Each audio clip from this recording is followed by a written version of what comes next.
আল্লাহ গো, তুমি মরে মাফ কইরা দি, ওই মরবো, ওইরে গেলাম। দালাল চক্রের নির্মম নির্যাতনে অসুস্থ হয়ে এভাবেই মৃত্যু যন্ত্রণার জানান দিচ্ছেন ২২ বছর বয়সী রাকিব। উন্নত জীবনের আশায় ৩ বছর আগে মাদারীপুরের স্থানীয় এক দালালের প্রলোভনে পড়েন এই যুবক। পরবর্তীতে ২৭ লাখ টাকা চুক্তিতে পাড়ি জমান লিবিয়ায়। লিবিয়া পৌঁছাতেই জীবনে নেমে আসে অন্ধকার। গেমঘর নামে এক জায়গায় বন্দি করে আরও টাকা দাবি করে দালাল চক্র।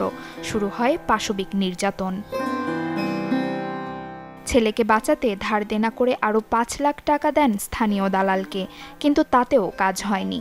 ২ বছর ৪ মাস নির্যাতিত হবার পর গেল বছরের জুলাইয়ে রাকিবকে হাতবদল করা হয় অন্য দালাল চক্রের কাছে। সেখানেও ভুক্তভোগীর পরিবার ১৫ লাখ টাকা মুক্তিপণ দেয়। তবে টানা শারীরিক নির্যাতনে গুরুতর অসুস্থ হয়ে পড়েন রাকিব।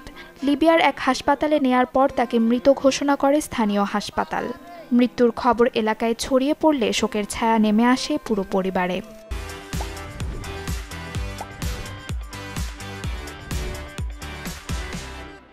মাঝে থলি পারো বিশ্বাস চাই, আমার বাবার টাকা পয়সা নিয়া, আমার বাবারে ৩ বছর ধইরা নিখোঁজ কইরা হালাইছে ওরে। ও আমার পোলা এই ৮ মাস ধরে হেনে বইয়া মরা অবস্থায় কয় খালি আমার বাঁচাও, আমার বাঁচাও, আমি মরিয়া যাই, বাবার বাঁচাও।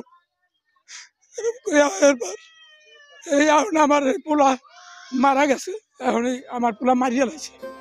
দালাল চক্রের খপ্পরে পড়া রাকিবের মৃত্যু মেনে নিতে পারছেন না পরিবার সহ এলাকাবাসী। আমার বাইরে ৪৫ লাখ টাকা দিয়াও পরবর্তীতে দেখা যাচ্ছে আমার বাইরে বাঁচাইতারি নেই। আমার ভাই অনেক কাগতি মিনতি করছে আমার কাছে যে বাঁচানোর লেগা, শেষমেশ মানে টাকা না দিতে পাইরা পরে দেখা যাচ্ছে ওরা মাইরে লাইছে আমার বাইরে। না খায় রাইখে ওর খাদ্য নালী শুকাইয়া লাইছে, ওরে একবারে তিলে তিলে শেষ করে দিছে। এখন এটা বিচার চাই আমরা। আমার বাইকনারে ইটালি নিছে সোহাগ দালাল, নেওয়ার কথা রাখছে হইলো এই লিবিয়া নিয়ে রাখছে। এই প্রায় ৩ বছর ধরে রাখা, এখন কালকে রাত্রে সোহাগ দালাল নিজেই বলছে যে সে মারা গেছে। আমরা চাই এলাকাবাসীর পক্ষ থেকে রাকিবের হত্যাকারীদের দৃষ্টান্তমূলক শাস্তির ব্যবস্থা করা হোক।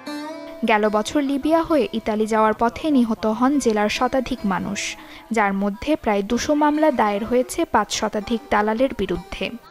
এই ব্যাপারে আমাদের জিরো টলারেন্স ভূমিকা আসলে আমরা পালন করছি এবং আমরা এ ব্যাপারে খুবই তৎপর, যাতে এই প্রবাসগামী যেসব মানুষজনগুলো আছে তাদেরকে আমরা স্বস্তিতে তাদের যে ডেস্টিনেশন সেখানে তারা যেতে পারে এবং তারা যাতে প্রতারিত না হয়। আর যদি প্রতারিত হয়, যারা প্রতারণা করে তাদেরকে আমরা অবশ্যই আইনের আওতায় আনার জন্য তৎপর আছি। মানব পাচার রোধে দ্রুত ব্যবস্থা নেয়ার পাশাপাশি নিহত রাকিবের মরদেহ দেশে আনার দাবি পরিবারের। Desk report, channel 24।